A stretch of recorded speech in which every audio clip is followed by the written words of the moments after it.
right, for the first part of segment 1 today, we are going to talk about combat in Nightbane. And Heathen Dog is going to regale this. And for those of you who are going to say once again, oh my God, you do this every series. Why do you have to keep telling us about combat? It's because I don't know what videos you've watched. I'm making the assumption that you're just watching the Nightbane series because you're a huge fan of Nightbane.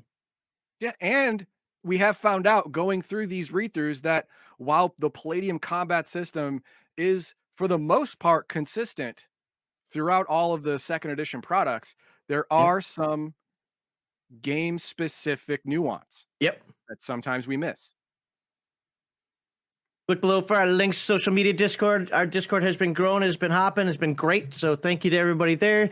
We've got some merchandise and some charity. And of course, if you want to watch us on alternative media, you can check us out there. You know, we are getting to the end of the year, that charitable giving. It might be time to think about that. And we have a great charity that we support.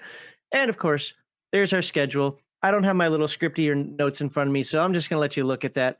And just know that the last Friday of every month there is no Friday night show stream. It is a members only stream from now on. After Heathen Dog leaves, I'll hang out some more to talk with you members, but the last Friday of the month is for members only. We believe in this. That's all I'm going to say. Wow, that's great. That was great, wasn't it?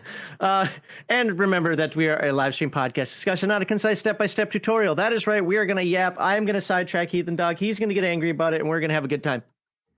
Yay. Go share the screen. All right. Throw up that PDF, show us the cover, and then head on over to page 61. Show you this creepy lady here. Creepy lady indeed. Page 61, you say? I say. Is it really 61? Well, it's PDF search 62. This says 61. They can even see it. It says 61 right there. Yes, but the actual PDF page is 60. The actual book page is 60. Okay. Sorry, the actual book pages. Well, PDF book page, whatever. Whatever. No, we're not doing modern weapon combat first. We're doing hand-to-hand combat first because it gives us all the step-by-step determined initiative. No, go down. Go down. Oh, there it is. There you go. See? PDF. There you go. All right, so zoom in on the hand-to-hand combat, and we'll go step-by-step. Oh, Jesus. Step-by-step. All right, here we go. Okay, this is based on Heroes Unlimited and Teenage Mutant Ninja Turtles, or now After the Bomb, but now it's not. It's just based off of Heroes Unlimited. So this is almost a word for word for Heroes Unlimited. If you want to go back and watch a Heroes Unlimited combat, you can do that because we're gonna have to speed a little bit through this one. That one was a little more in depth. Just telling you. All right. First, in every Palladium game, you have to determine initiative. How do you do that? Roll a D20. There it is. D20. And if you have initiative modifiers, which in Palladium are rare but significant. Going first, I've said this many times, it bears repeating every time. Going first is significant because you control the tempo of combat. Yes. And if you have any kind of martial arts training, you going first can decrease the number of actions your opponent has, destroy their initiative, making them go last, taking away their movement, locking them down. Forcing them to use dodges and parries? Yes, it all works because you go first. So initiative is important. You roll a d20, highest goes first, goes down the line. You add any initiative modifiers you have, either plus or minus, because of, minuses could be because of terrain, or you can't see or hear or whatever. After all modifiers, highest goes first. Then the attacker rolls to strike. You roll a 20-sided die. If the result is a 4 or less, counting bonuses, this is important. A lot of people, I don't use this. I personally, if it's a natural 1 through 4, you miss. Suck on it. I you know what's funny is I always thought that's what the rule was because I didn't but I know what you're saying. I do the same rule as you. Yep, I knew it wasn't the rule, but I did it anyway. That's my homebrew. But for the actual game, if you roll a 1 through 4 with modifiers, you automatically miss no matter what. But if you roll a 5 or higher with modifiers, you hit. Now, if your opponent has armor on, it may not get through your opponent's armor rating. That is another thing that's going to happen during damage. We're going to worry about that later. But you rolled a 5 or higher, you hit. Yay. So first of all, we rolled initiative. Hold on, let me roll my initiative. I got a whatever, a splat. Oh, I got a 1. Lovely. I go never. You go last. I'll go tomorrow. All right. Now, there are special maneuvers. There are special maneuvers that you must declare before you roll to hit. Some of them are death blow, knockout, sometimes whatever. Yep, good job. So you have to declare these before you roll. But if you don't have that option, you don't have that high martial arts, or you don't have martial arts up to the proper level to get these special attacks, then it doesn't matter. Now, you've attacked. Let's say you've hit. You rolled a what? Hopefully not a 1. Oh, 16. You rolled a 16. That's a hit. And we're going to say, just for simplicity's sake, you have no modifiers either way. So it ends up being a 16. All right. It's a 5 or better, right? There you go. You hit. You did. Now, the defender has to make choices. You may parry, dodge, or entangle. Here's the deal. Anytime an attacker rolls a successful hit, the defender can choose to parry, dodge, or entangle.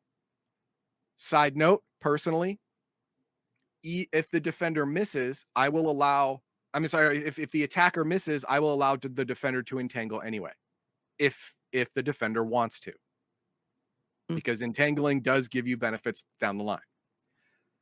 Parrying isn't entangling an attack though? Also, isn't it both? It does take an action, but it's not considered an attack because it doesn't inherently do damage. Well, no, I'm sorry. Okay, right, but I mean, it's an action. If you go by Kevin's linguistics, you have to call it attack. Yeah, fine, whatever.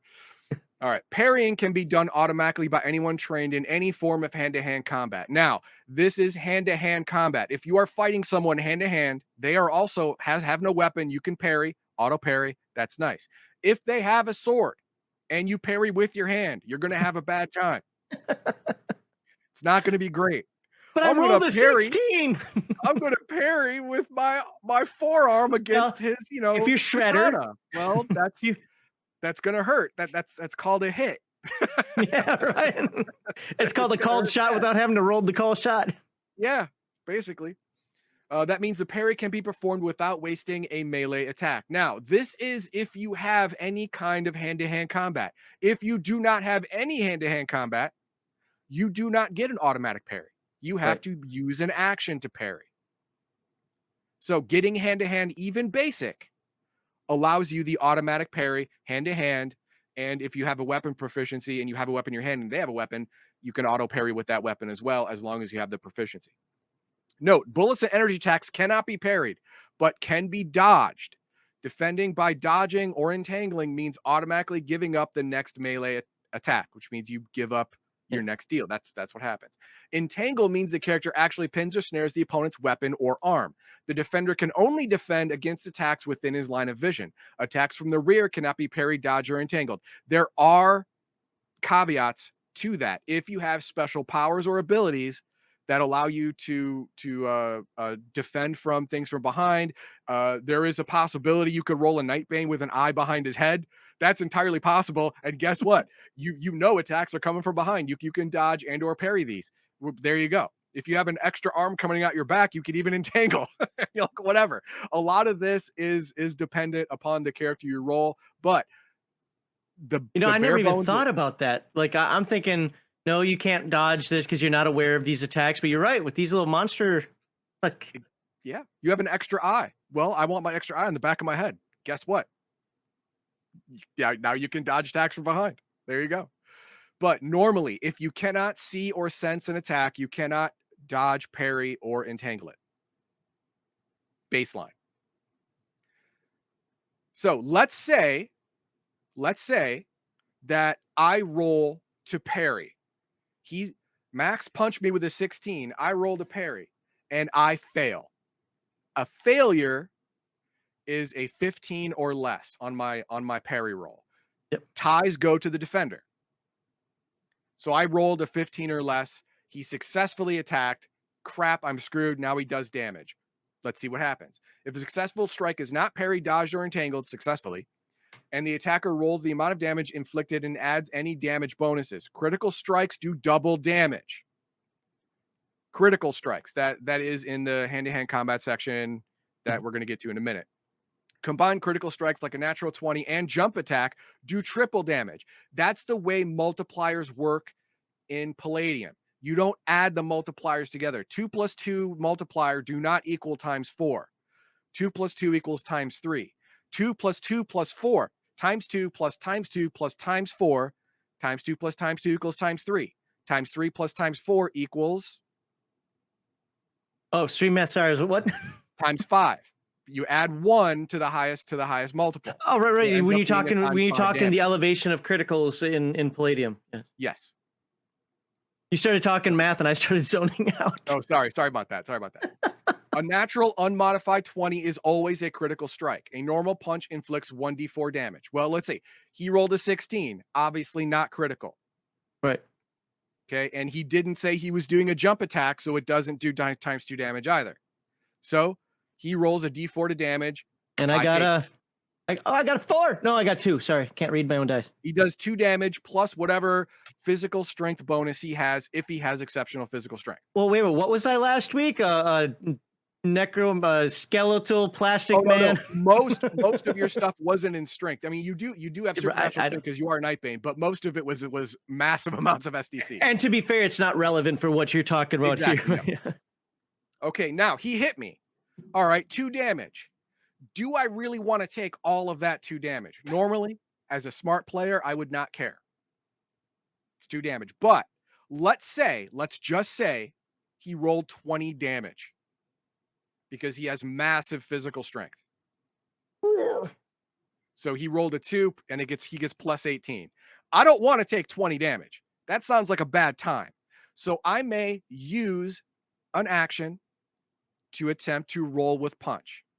If the attack is a blunt physical attack, fist, foot, club, staff, etc., and we've already said it is a fist in this case, so it applies, the defender may attempt to roll with the punch. In order to roll with the punch, the defender must match or better the attacker's roll to strike. I already failed that once trying to parry, so let's hope I do well. Successfully rolling with a punch means the character takes half damage. Successfully rolling with a knockout punch means the character takes the double damage but is not unconscious or stunned. Rolling with a death punch results in loss of half of all of your S.D.C and hit points, but you don't die, which is good. It's better than not being dead. Failing to roll with punch means taking full damage off the defender's S.D.C and or hit points. The same rules apply for falls as well. So he rolled a 16. I tried to auto parry. I failed. So I have all my actions still. But I do not want to take 20 damage. That sounds like a bad time. So I'm going to try to roll a 16 or higher to roll with punch to take half damage. I did not. I rolled a 7. So I used an attack to try and mitigate the damage. I failed. I took 20. Now, again, going first is key. Max Liao went first. He hit me. I tried to parry, failed. I tried to roll with punch, burning an action, failed. Now, not only did I take 20 damage, I'm down in action this melee round, just like him, and I haven't gotten to go yet. It's my action again. And technically, if it's just me versus you, yeah. Rolling with punch does not take away take away your next initiative action. It takes away the total of your actions. That's there fair. is one in here that's said differently. There is one, if you try to entangle, I believe it was.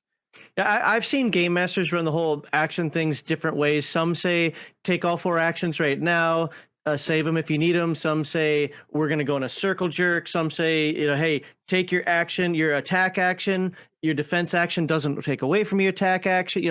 I've seen people play. It actually says it right here. If you scroll up a little bit under step 3. Okay. Oops. Why am I scrolling the wrong screen? Okay. There's a note in step 3. Defending by dodging or entangling means automatically giving up the next melee attack. Yeah, again, most people I know just say that means it takes up an attack. Unlike that, it takes up your next one. That means when it's your initiative, you lose it. You don't get to use an action during that initiative. That's right. That's how I read it. I'm not arguing with you. Yeah. All I'm putting out there is that, and I've done this by reading the Palladium forums recently to get some information that I needed. People actually run their combats completely differently. Where again, somebody might say, okay, you have 4 attacks, take however many attacks you want all right now, because you're not going to get in. We're not coming back around to you, but save anything you feel you might need for defense. And I'm overstating this, but that's how they run it. Some people say, okay, your attack, your attack, your attack, your attack, your okay, next, your attack, and then you've got 4, you're done. Who's got 5 attacks? You got 5 attacks, you go. Things like that. They're different ways. That's how I do. That's how I do it, by the way. Okay, I understand. But dodging or entangling specifically states that you give up your next melee attack. But rolling with punch fall does not specifically state that. Sure. You give up an action, not necessarily your next one. So out of your total, you lose one. I agree. Now, in the chat, Kill Raven, I've already started. you actually start it, and this is good to put up. Most of the time, rolling with impact just puts you in a hole action-wise. Yeah. Yes, but if you are going to take catastrophic damage, it is worth burning an action to take half. That's why he rolled 2. If it's just 2 damage, I'm not wasting my time. I'm not wasting an action trying to roll with that. I mean, it's the same hit as a very determined 12-year-old. All right, I'll take that. But if it's 20, 30, 40, I'm going to want to half that. I'll burn an action to do it. Or at least to try to. Yeah, at least try to. All right. So then we have continuing the combat. Once the above is completed, the process is repeated for whoever lost the initiative. The next person in the initiative order gets to go. Yep. So long as the opponents have melee attacks left, the combat continues back and forth. When all the attacks or actions per melee round of all opponents are finished, it's time to start a new round. Initiative is redetermined at the beginning of every round. Not every attack. Sorry? Not every attack. No, not every attack. The beginning of every round, initiative is redetermined. So if you went like Max, he would roll a 1. He gets to roll again after everyone completes all of their actions. And maybe he doesn't roll a 1 again, but knowing his luck, he probably will. It's these Hyperborea dice, man. There you go. If the character has 4 attacks per melee, when all attacks are used, a new melee round begins. Okay. Then we have combat terms. Armor rating. Armor rating, there are 2 different kinds of armor. Natural armor and equipment armor. Natural armor and equipment armor work differently damage-wise, but work exactly the same as to the armor rating. Here's the deal. Let's say you have an armor rating of 13. If an attacker rolls with bonuses, a 13 or less, remember, defender wins ties. Mhm. The armor will absorb the damage. If the attacker rolls a 14 or higher, it bypasses the armor and you take damage. Now, the difference between equipment armor and natural armor are this. Natural armor, if the armor is not defeated, the armor absorbs the damage and it's rendered 0. To actually do damage to someone with a natural armor rating, you must beat the armor rating, and then they start taking damage. Equipment armor is different. Say a bulletproof vest. A bulletproof vest, let's just say, I think it's an AR of 11. So let's say that you roll a 10 to attack a person with an AR of 11 wearing a bulletproof vest. You did not defeat the armor rating, but damage is still done, but it's done to the bulletproof vest, not to the person. When the bulletproof vest S.D.C is reduced to 0, it is destroyed. Not only can it now no longer absorb damage, but now you no longer have an armor rating. But with natural armor, if the armor is beaten, the person takes damage. If the armor is not beaten, the person takes no damage, and the armor is not affected. That's the difference between natural and equipment armor. And then we have a basic damage table. This is if you don't have martial arts or special maneuvers that give you bonuses to kicks and punches because you know how to twist your fist and have the right stance and move your hips and do blah blah blah whatever. 1d4 for a human fist attack. Human kick is 1d6 or 1d8. Uh, a blackjack, which is uh, like a sap basically, That's or a, or a it's a club. or a sock full of quarters, whatever. 1d6, a bullwhip, which is weird, 1d8, small thrown objects like rocks, 1d4, falling, 1d6 per 10 feet. There is a maximum to that. It's terminal velocity. There, when a human body is falling, after they reach a certain amount of feet of free fall, they no longer get faster. So you would cap the damage at that, but it's pretty significant. So you're probably still going to get hurt really bad. And then we have all these other things, all these other examples. Then we have the special maneuver of a death blow, an automatic kill. Now, So death that's blow is different. That's much it different. yeah, it's much different. Death blow is a special attack you either get as you advance in your hand-to-hand combat training, or maybe a special ability because of a Nightbane power, whatever. But if you hit with a death blow, it is an automatic kill. The only way to not die from it is to roll with that punch. This is again where roll with punch is important. It's useful. It's worth burning an action to just not instantly die. Sure, you'll lose half your S.D.C and half your hit points, but that's much better than just being dead. Yeah, that's why when I saw that rule a little bit ago about the roll punch fall, where it does half STC, half hit points, it's like WTF on that one. Because normally in Palladium games, Death Blow is just direct to hit points damage. It bypasses SDC. This kills you. It's just a kill. You just die.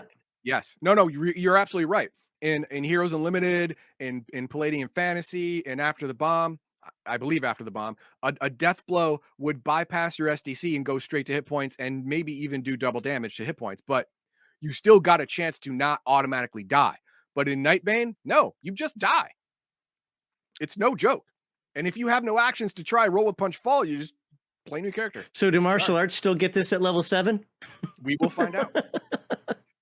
Hand-to-hand combat, fighting skills that provide the characters with attacks per melee bonuses and techniques. This is the death blow, jump kick, backward kick, flip kick, whatever. All the special attack moves you get through your hand-to-hand combat skills, and you get more of them as you advance in level. Hit points, that is obviously normally it's your PE plus a D6 per level, and when you reach 0, you go into a coma and start dying. Initiative, we already talked about that.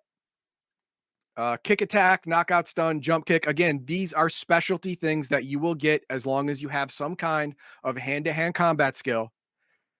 As you level up, you will get more and more of these special attacks. Jump kick is performed by leaping completely off the ground and attempting to land feet first on an opponent. This is Kirk's number 2 move.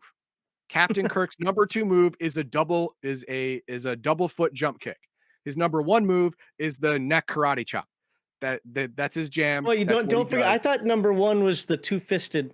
Oh, two-fisted downward onto the clavicle trying to break it. Yeah, that could be one of them. Okay, he's got 3 moves then. Okay, jump kick can be used only by those skilled in the hand-to-hand martial arts.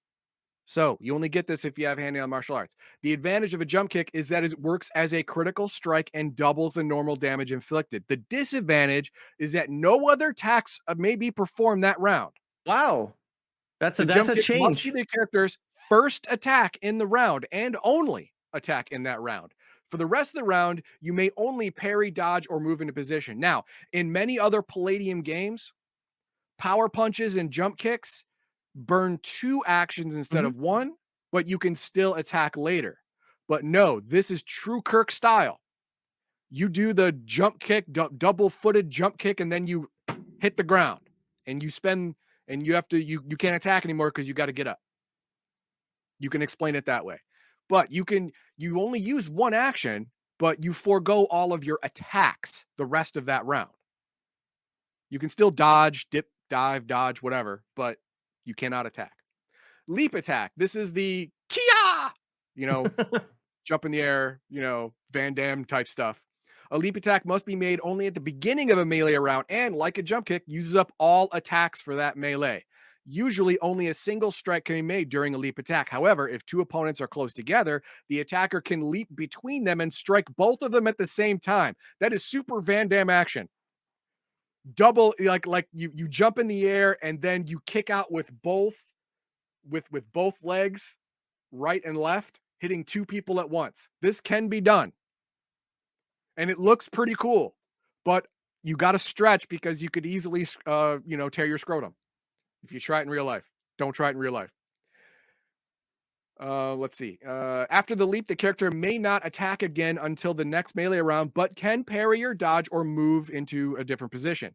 Automatic parries work in mid-leap, but dodges are impossible. This is while you're in the air. You cannot dodge. You know why? Because you're not magic and you can't jump off of air.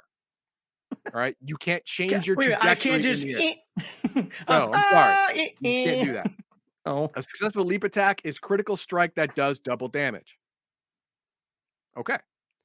Now, what jump kick and leap attack seem like the same thing. They are, but jump kick you only have if you have hand-to-hand martial arts. A leap attack you can get with other forms of hand-to-hand combat, but at later levels.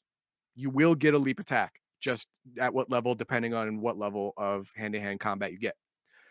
Long range attack. By using a long range weapon from a distance, an attacker can perform an undetected first strike. Provided the attacker is not seen, the defender automatically loses initiative and may not dodge the first attack. This is your basic sniper nonsense. It's a surprise attack.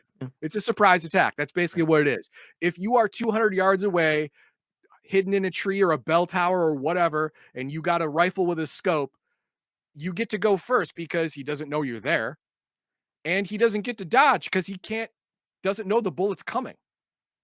Now, there are mitigating things for this. If you have special powers like Sixth Sense, or you have an eye in the back of your head. Oh, I was going to say that. Yeah, because if someone is attacking you from 200 yards away, and you have an eye in the back of your head, they're attacking you from behind. The muzzle flash goes faster than the bullet. You may be able to dodge that bullet. It's up to the GM. A melee or melee round, both terms are interchangeable, is exactly 15 seconds. That means everyone's actions happen in that 15 seconds, whether you have 2 actions or 20. It happens in that 15 seconds. The more actions you have means the faster you do things in the 15 seconds allotted. Is Nightbane different with the amount of attacks you have per round? Generally playing characters have 2 or more attacks per melee. If you have, like I said, it's based off of Heroes Unlimited, remember? In Heroes Unlimited, you're born with 2 actions per round. Right. For some reason, I missed the or more. Okay, yeah. Yeah, you are born with 2 actions per round, even if you don't have any hand-to-hand combat training. You have 2. But with hand-to-hand combat training, you get more. Multiple attackers, you may face more than one attacker. The defender for multiple attackers can strike only at one target at a time. Leap attack with the whole Van Damme kicking right and left at the same time is the exception. Natural 20 will always be a critical strike. If someone with a strike bonus of +2 rolls an 18, it's an 18 plus 2, not a natural 20. It's an unnatural 20, doesn't count. A natural 20 beats all of the rolls and can only be dodged or parried, or I'm going to say entangled, with another natural 20. So basically, don't even try. They got a natural 20. They deserve to beat you in the face. Paired weapons. We don't need to go into that. Parry. This is to parry most physical attacks. Is done by blocking the character's blow with a weapon or hand, depending on if they have a weapon. Characters trained in hand-to-hand combat can parry without losing any actions. Bullets and energy attacks cannot be parried. This, I think, is a bit of a mistake because you can parry a bullet or energy blast with a shield. An arrow, a bullet, an energy blast. I think you can do it with a shield, but it's never automatic, and it's always at no bonus or whatever. It's just a natural. Might be under shield down here because I seem to remember reading what you're saying. Yeah. Not in this we game, will find out later. Pull punch. Never use this. Never use it. And you have to roll an 11 or higher to get. That's the thing that. Don't even worry about it. If you hit someone, think of combat in Palladium like pulling the trigger of a gun. All right. If you didn't want to kill them, you wouldn't have shot them. If you didn't want to hurt them badly, you wouldn't have punched them. You don't punch someone to teach them a lesson. You punch someone to beat them up. All right. So don't you ever use pull punch. It's stupid. Saving throws. These are your saving throws versus the various things. Magic Uh, 12 or better. Magic ritual 16 or better. Poison 14. Non-lethal poison 16. Harmful drugs 15. Acid, no save. You don't save versus acid. You just get out of the way. You got to get out of the way. It's like R. Kelly peeing on you. You don't want to get acid on you. You move out of the way. Insanity, 12 or better. Psionics, 15 or better for non-psionics, 10 or better for psionics. Now, this diverts a little bit from a lot of other Palladium games yeah, where they had 3 levels, the 15, 12. 12, Yep. and 10. 15 for a normal, 12 for a minor psychic, and 10 for a major psychic. Here, it's 15 for normals, 10 for psychics. That's it. But generally S.D.C, speaking, yeah. just if know this chart, because this is a chart that a lot of people have a hard time finding when they need it during the game. Right in your character sheet, know the Yep. chart, have these numbers, because it is not where the hell you'd think it would be No, when you're it's trying to never play the where you game. think it is. The biggest weakness of Palladium Books is its structure. Biggest weakness. S.D.C table. This is the average S.D.C for things in the world. All right. And we look through it. Airplane, single engine, 400 S.D.C. Now, this doesn't mean it disintegrates.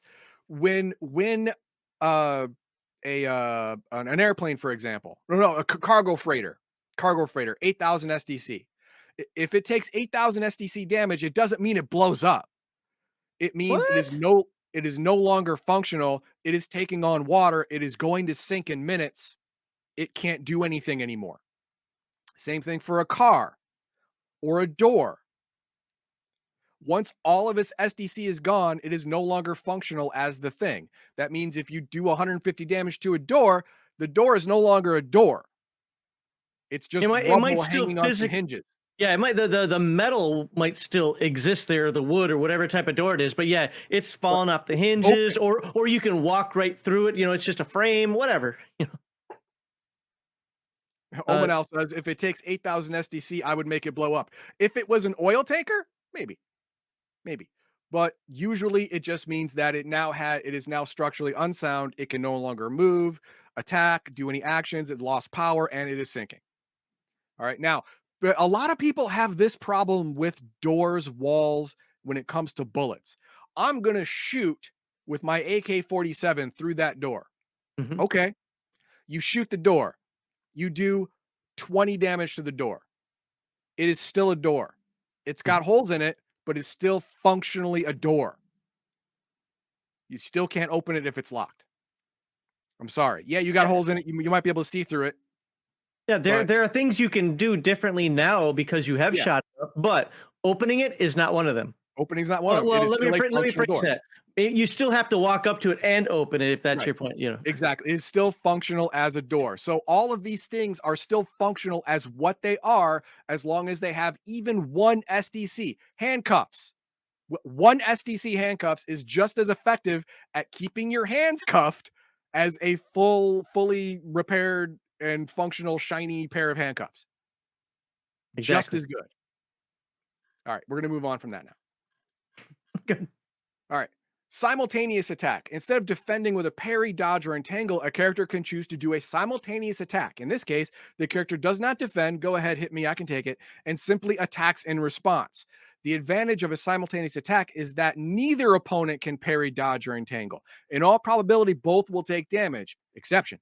An opponent with paired weapons can engage in simultaneous attack and parry, or both the paired weapons can be used to strike with no parry. Here's the thing. Have you ever done this? I have done this, but Oh, I've okay. only done it with characters I know are tankier than the guy that I'm fighting. Like, say, you have a strength of 12 and you have 100 SDC. I have a strength of 22 and I have 220 SDC. I will elect to simultaneously attack because I'm Mike Tyson, you're Glass Joe. I'm going to make it through this. You're not. You cannot dodge my attack. I cannot dodge yours. I guarantee you, I'm going to mess you up with my attack, and your attack is going to be a laughable piece of nonsense. I have never used simultaneous attack that I know of anyway, Yeah. as a game master or as a player. Against jabronis or whatever, this is a really good deal because you don't have to waste time parrying or dodging because you know they're ineffectual children compared to you, and you're just gonna destroy them. Sneak attack. This is you lie in wait and ambush. It's the same thing as the sniper attack. If they don't sense your presence, you can get surprised, which means they don't get initiative, and they're not able to parry or dodge your initial attack because they didn't know it was coming. Throw simply this means throwing a weapon. Rolling a throw is exactly the same as rolling to strike, except there are different bonuses per weapon type. If you have a weapon proficiency in, say, throwing knives, you're going to get bonuses to hit when you throw throwing knives. Throwing rifles. I don't think that's a thing. Oh. Now, here's the thing with weapon proficiencies. You can use any type of weapon you want. Everyone knows how to pull a trigger. All right. Everyone's seen movies. You know how to put a round in a chamber or cock back a hammer. As long as the weapon is, loaded, you can pull a trigger and make a bullet come out. But you get no combat bonuses unless you have the weapon proficiency. Right. None. Straight D20 roll because you suck. And you can't even take some of the use some of the styles of firing. Yes. Oh yeah. You can't take an aim shot. You can't take a called shot. You can just pull the trigger and hope for the best. Let's hit some of this chat before we move into the next. Okay, let's do it. All right. Who do I have here? Stop sharing that for just a moment. All right. Let's go all the way back to the beginning. I have Charlotte Williams with our attack and action being used interchangeably, or are they separate things? Okay. Now, according to Max, Well, I've got the official answer. Kevin, and according to the forums, attack and action mean the same thing. For me, I don't read it that way in this book. In this book, attack and action are different. An attack is something you use an action for, but So it doesn't mean the same thing. in Kevin's style guide on how to write for Palladium Books, where you must use dots in between acronyms, like that's why you always say A.R, not AR for armor rating and things like that. What fonts you're allowed to use? It's you must use the word attack. Action is not even allowed as a word. You can say attack action, but you have to use the word attack. Now, I don't know if he still follows that, if he still enforces that, but that is per his own exact style guide on how to write for Palladium Books. Well, Everything in this is book, considered I an have seen attack. attack and action. I've seen attack action, but I haven't seen action yet that I remember. But I mean, I might be wrong. I'm not gonna look it up. I mean, I might be wrong. Like some, you know what? You people who watch this later and like I saw it say, go ahead, and if you saw it say that, go ahead. Yeah, put it in the comments. Tell us. All right, we're gonna move on to the next. Death blow is one of those things that changes from system to system. Okay. Yes. Like we said at the beginning of this whole thing, there are nuances for each game, even though general Palladium combat is the same. There are nuances per game, and this is one of those nuances. Where in here, a death blow is just death. So Nerdy Ogre asks if the big bad at the end uses a death blow, should the GM tell the player he's using a death blow? Yes, you have to. You have to because you have to tell him that it is a death blow because then that will greatly incentivize him to use a roll with punch. And oh, surprise, that was a death blow. No player's gonna like that. You're gonna piss him off. You're gonna anger him for no reason. I don't know if I agree with that. Wanted him to die. I might agree with that. I don't know. Even if you technically don't have to, you always should, because you're just going to cause all your players to get pissy and angry. Well, they can be pissy and angry, but no, because you do that enough, they're just going to stop playing. Well, if they stop playing over nonsense like that, that's on them. No. I mean, if, the main bad guy has all these actions per round, and he's calling death blow on each one. But I guess what I'm looking at, I'm not saying that there's never a point, there's never a time for it, and I'm not going to parse this like when exactly you should, when exactly you shouldn't. But especially when it comes to the first time the big bad at the end does it, I don't think I'm going to be like, all right, I'm declaring a death blow on you. I think I'm going to just describe it differently, and then after that, probably. I can counter that with the player must declare a death blow. I'm not a before they player. I'm a use it. dungeon master or a game master. I don't have to declare shit. An NPC is a player character, just a No. non-player character. So they must also, by the rules, declare a death blow. Nope. I'm not accepting that one. No. According to the rules in the book, that No. makes sense. No. Hey, generally speaking, I think that it should be declared. Let's just put it that way. But I don't think that it should always have to be declared. A plain reading of the text states death blows must be declared. What's good for the goose is good for the gander. If a player has to do it, so does the NPC. I don't declare all my stuff. Anyway, every drop kick is a death blow when I do it. Lol. Okay, well, yeah. If you do enough damage to kill them, and then it's considered a death blow that you didn't have to declare. That's fine. But Chuck Norris, you can't dodge in midair. You don't know who I am. I know you're not Chuck Norris. Chuck Norris can take whatever form he wants. Yes, but he wouldn't want to take yours. That's fair. Okay. Shadow and Sun says, after the first successful death blow, the rest of the party should know what it looks like. See, I don't see it as a Hadoken or like some sort of, what is it? Shoryuken. I don't see it as necessarily a specific punch. I guess it could be. This kind of goes back to what Heathen Dog was saying. I guess for most death blows are due to martial arts training, so it's going to have a specific look and form. Again, I've learned so many different ways to punch in martial arts that if you want to put it, death. I'm also not a super heroic creature. Name people who do instant death. Even boxers don't even do instant death when they punch somebody, unless you're Ray Boom Boom Mancini against that Korean guy back in the 80s. It's not one of those things. I have a problem with absolutes. That's really my problem with this. I think for the most part, I think that would be a cool factor. Yes. Absolutely. To have that Shoryuken, oh, you see him bearing down again, he's going to lean up and he's going to uppercut you, or something like that. Absolutely. It's the whole thing. Should know what it looks like and be prepared for it. It might not be the same attack every time, but there's probably a tell. He leans back further or something like that. I mean, his hands glow black. I mean, if you want it to be that, I have a problem with absolutes. Okay, move on. So it can take 79 MDC and still work. I don't think anything can take MDC in this game, but this is an S.D.C game, so that's 790 S.D.C, and even Max's character, who he rolled with like minimum 220 S.D.C, is going to die horribly. I roll punch ball. But the point is, yeah, even if it's got 80 MDC SDC, and you do 79, kills you. Oh, that's true. Death blow instantly kills you in this game. But this was about the SDC. You're talking about the boats and the handcuffs taken. Yeah, if it has one SDC left, it still functions. It's still functional as what it is. A handcuff is still cuffing you. A door is still locked, and the cargo ship is still steaming along. I think there's a good comment I want to put up here. This is the last one, but there's one more I want to put up.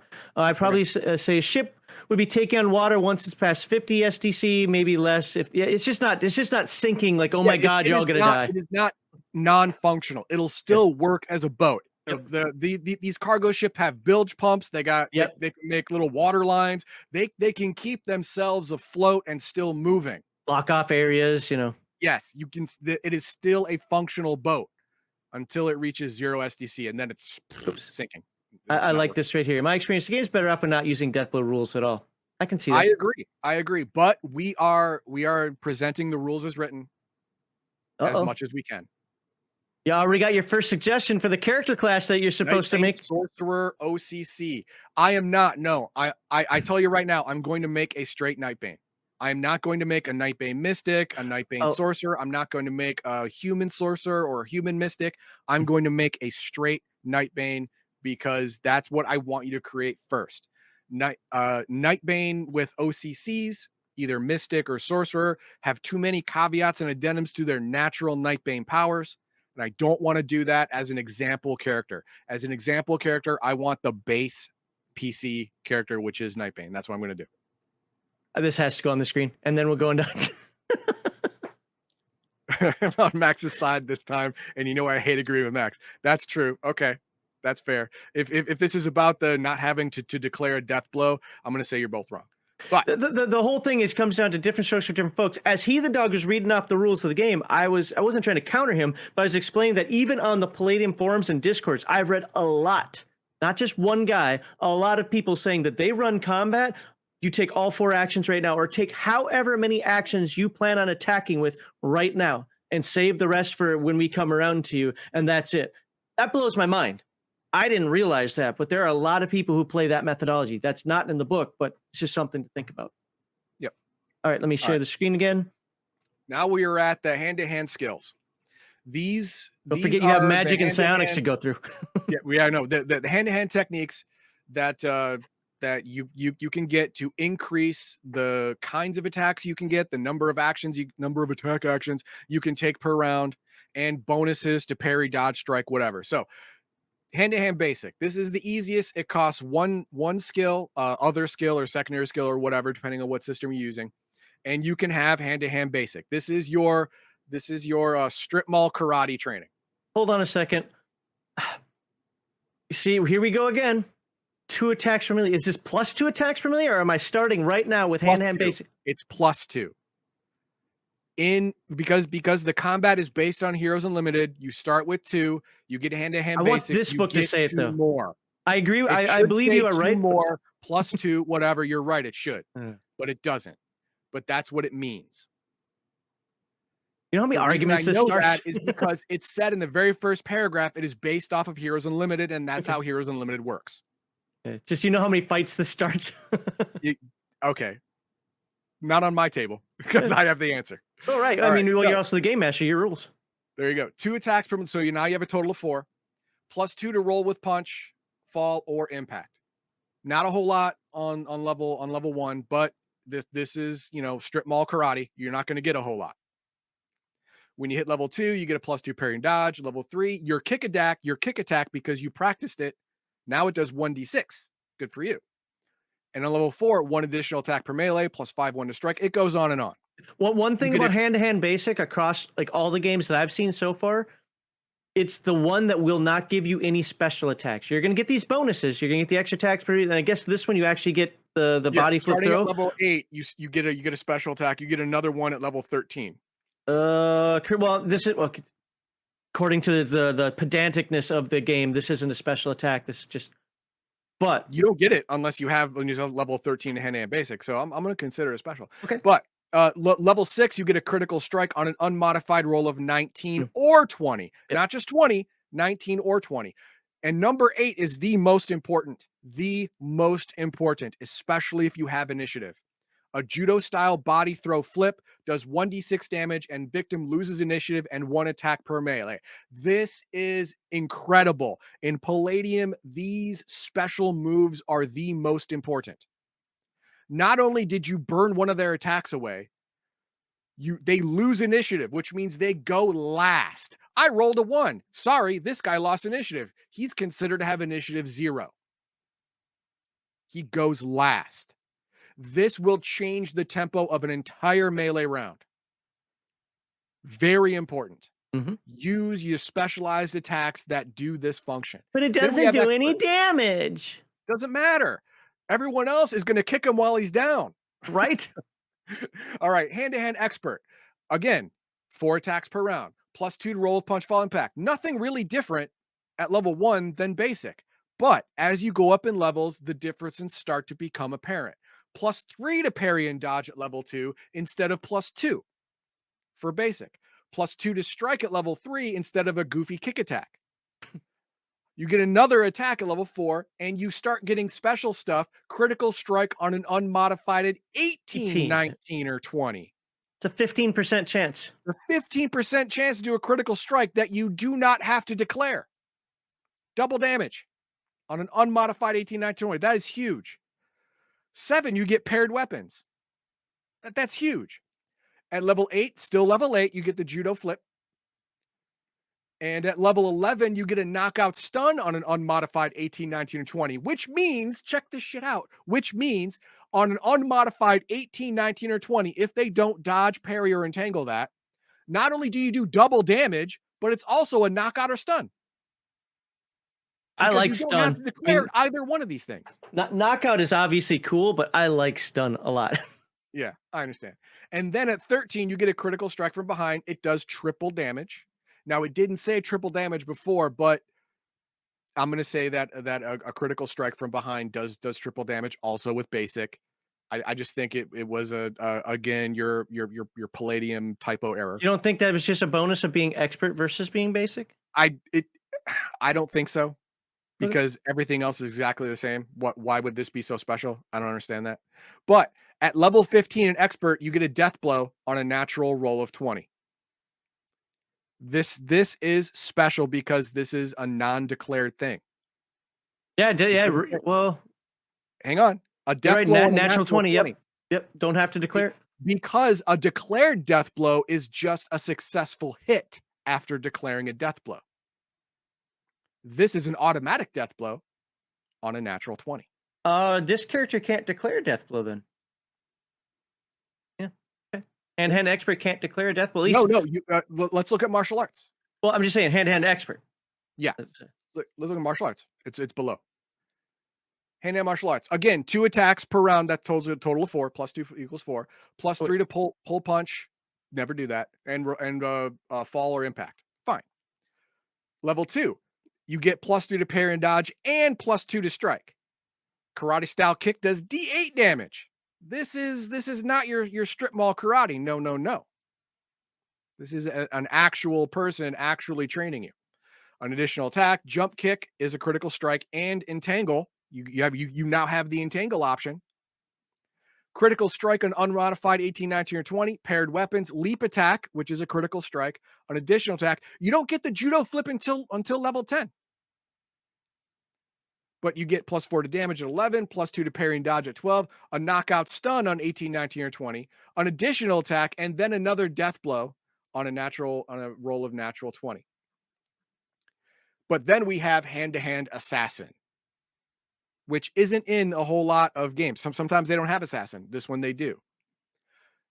The special thing about assassin, when it does exist in Palladium games, they don't start off with more actions per round, because you are meant to strike from the shadows. You're meant to not have to worry about initiative. You're meant to do a ton of damage in the first attack to make sure that the guy just dies, because you're an assassin. Long drawn out combats are not for you. So once again, I'm looking at this and I see 2 attacks per melee. I'm not seeing plus 2 attacks per melee. I'm seeing 2 attacks per melee. I know. Let it go. Don't worry. I'm gonna correct you in a moment. So just keep going. It's based on Heroes Unlimited, where you start off with 2 and the hand-to-hand gives you an extra 2. I'm gonna correct you in a moment, but we'll finish this. Okay, fine. Plus 2 to strike at first level. Plus 2 attacks per melee at level 2. Plus 3 pull punch, plus 4 additional attack, plus your parry dodge. You get an entangle at 6. A knockout stun on an unmodified 17 to 20. Not 18 to 20, 17 to 20. 20% chance. That is crazy. Critical strike on an unmodified 19 or 20. Death blow. You get that at level 12 for assassin instead of level 15 for everybody else. Well, except for your strip mall basic guy. And then additional attack and plus 2 damage, plus 2 strike. Note on hand-to-hand assassin, this is taught to characters trained by secret organizations, CIA, Mafia, whatever. This is a specialized science of killing. It includes learning automatic parry, pull punch, roll with punch, fall, kick attack, d6 damage, knockout stun, critical strike, and death blow. So you are taught death blow. You don't get it automatically until 12, but you're able to declare a death blow just by having hand-to-hand assassin. This is where you have the ability to declare it, because you get it. Nobody else gets death blow until they hit the right level. You get it at level 1. You can declare a death blow at level 1. Now, this is written so differently than the other ones, because the ones that I've been researching through, and again, I'm gonna post something here in a second, but like the stuff down here doesn't mean you get it at level 1. It does here, it seems, but in the other ones, this is telling you what you will get as you will level up. And so reading this for me is a little difficult because of that. But because of chat, I now know why. And here we go. Can you go to page 62 in your book, please? Stand And by. I'm gonna start with some comments here. By the way, I did not know this. Chat pointed this out. So Okay, Violence Solves let me have Everything it. in all capital letters says this is based off Heroes Unlimited first edition because second edition wasn't out yet. Hold on, not done yet. L says so. Jump kick with triple damage gets bonus attacks for hand to hand also. So I I thought don't that was understand the question. so. Jump kick with triple damage gets bonus attacks. That the Jump kick takes sentence up doesn't two. make sense to me. Jump kick takes up 2 attacks. Now, this next one here, yeah, go ahead and ask that again, Elsa. Maybe we can answer that correctly. Yeah, word that differently because we don't understand the Yeah. question. This next one, and I'm not putting it on the screen yet, answers actually a ton of questions that I've had coming up in idiosyncrasies up until this point. Okay. So, Violence Solves Everything says, look at hand-to-hand combat on page 62. If you read it, you will see you only get one action with no combat skill. So, hand-to-hand basic expert martial art only get 2 total. Characters without training only have 1 attack per melee round and no automatic chance to parry. Okay, 1. All right, you're born with 1. Okay. So, but couple things here, couple caveats. This isn't Heathen Dog being an idiot. This is the fact that this is based on first edition, and we've been And we going did through a whole second ton of second edition games. That's number one. Number two, this helps me now understand that wait a minute, why was leap attack? You can do your attack, but you can't do anything else. Why is that so different than the other games? Why is Death Blow an automatic kill instead of just another attack that goes to hit points? Why am I losing all this capability other than I get something neat with it? It's because you have that many less attacks. That Okay. actually falls into place now. So just for everybody out there, people who might be watching this video later on, like, oh my God, what's wrong with these guys? It's because we've been doing second edition games the entire Yes. time. And Yes, I'm not okay. memorizing every goddamn book Kevin puts out. If I want a new Nightbane, I will read it before I run it. If I want to do Heroes Right. Unlimited, I'll read it before I run it. You see what I'm saying? So Okay. Violence Solves Everything. Thank you very much. Once I read based off of Heroes Unlimited, I assumed it was second edition. I assumed it was second edition. So thank you for the correction. the prior thing doing triple damage can be done with attacks as hand to hand. So two jump kicks as hand to hand style attack. Well, it says that the jump kick has to be your first attack and it's your only attack. Only per round. attack, yeah. It's your only attack, so you can't do 2 in the same round, in the same melee round. Now in second edition, whatever, you still can only do 1 per round. It takes up 2 actions, but you can only do 1 jump kick per round. You have to use your actions for a punch, a regular kick, or whatever after that. But in this game, if you decide to do a jump kick, it's the only attack you can make, and it must be for your first attack. Yep. So Okay, so I hope some of that clarification in there. So now that knowing that information, now I'll have to agree with Max on the hand-to-hand basic expert whatever. It's not adding 2 attacks if it's based off of first edition Heroes Unlimited. It is 2 attacks instead of 1. Now you have 2.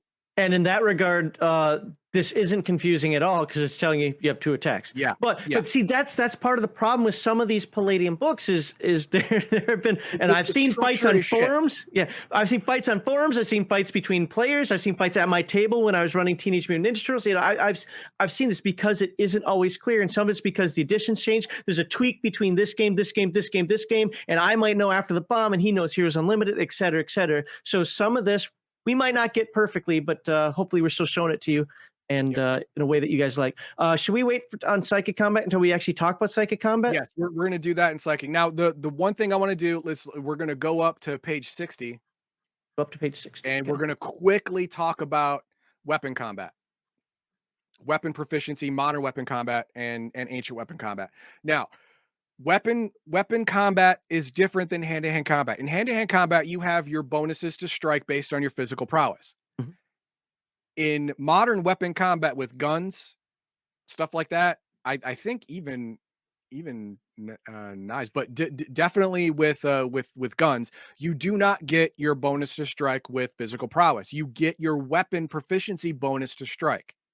If you have a weapon proficiency with an aim shot, you get depending on what game system you are, +2 or +3. But your bonus to strike with that weapon will go up as you level up. Your physical prowess does not factor in to your handgun, strike proficiency, like it does with your unarmed proficiency. And if you have the weapon proficiency in a weapon, not only are you able to maintain that weapon properly, Mhm. you are also able to do all of the special abilities of weapon: aim shot, shooting wild, burst, full auto, Do you know what page that's called on? shot. What's that? Do you know what page those are on? Weapon That's gonna proficiencies be well, are that's gonna be in the combat section. What were you talking no, about no, now? no. It's page 60. Page 60. Page 60 is Uh, aim shot, burst shot, okay, it's shooting weapon wild, combat. entire magazine, long burst, short burst, spraying an area, short burst one target, short burst many targets. There's a whole lot of hand to hand of weapon proficiency combat that you can use, but only if you have the weapon proficiency. You Right. can't use any of this crap if you don't know how to use the weapon. Like, you literally don't know how to flip the switch to go to full auto. And if you did, you'd be like Just you should be shooting at the sky. yeah, you'd be shooting at the sky because you have no idea how to control your weapon, how to walk it, you know, how to do proper burst fires so you don't just, just drift off your target, all that stuff. You don't have that knowledge, you don't have that skill. So there you go. Those are the two things about modern weapon combat I want to talk about. If you do not use your physical prowess to strike with it, and if you do not have the weapon proficiency, you do not have the ability to do all of these special things. And there it is right there. Yeah. Yeah, do not add your hand-to-hand bonuses to strike. It's different. It does not work because it's a completely different deal. Now, for ancient weapon combat, where is that? 2 pages That up. was higher.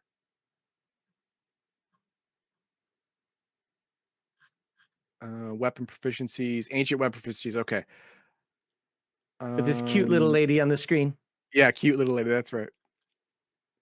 Expertise with okay, archery bonuses at 20 feet, +1 to parry with that weapon, +1 to strike at levels 2, 4, 6. You also cannot use your physical prowess strike bonus with with a bow and arrow. How about battle axe?